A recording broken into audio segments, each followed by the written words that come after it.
when I think about this time in history and everything that we've been through and the experience that I had by not succeeding the first time around and the things I learned along the way, especially being in radio and business advocacy, I think I'm really ready for the challenges right now. And it's an important time in Alberta history, and it's an important time in Canadian history. The big challenge right now is, of course, a potential tariff from Donald Trump. Our job as subnational government leaders is to reach out to as many contacts as we can to talk to those who have influence on him, so that we can change the pathway and the trajectory that we now find ourselves on. I think that there is a pathway with diplomacy. Let's just make sure that we're dealing with the security issues, the legitimate security issues that are being raised, and then we can get on to talking about some of those other irritants and hopefully keep this 99% tariff-free relationship going. To me, if we can seize the drugs in the place that they're being created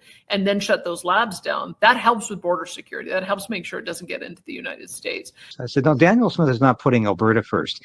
She's putting Canada first, because the Canadian Constitution gives natural resources to the provinces. To single out Alberta Energy for an export tariff that could, if it was applied at 25%, generate $40 billion for Ottawa, because tariffs go to Ottawa, so that they can distribute it to places that are more friendly to voting Liberal.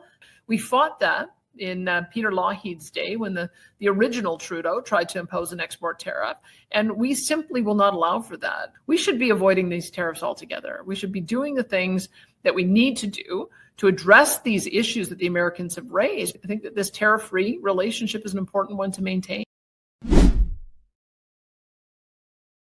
Don't drink the Kool-Aid, folks.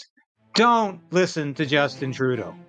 We need this kind of attitude in Canada right now, because let me tell you, Justin Trudeau will fight tooth and nail to stay as leader of the Liberal Party and as Prime Minister of Canada, and he will use every trick in the Liberal handbook to do that. So we have to be vigilant, and we have to have perseverance to fight this battle to the end.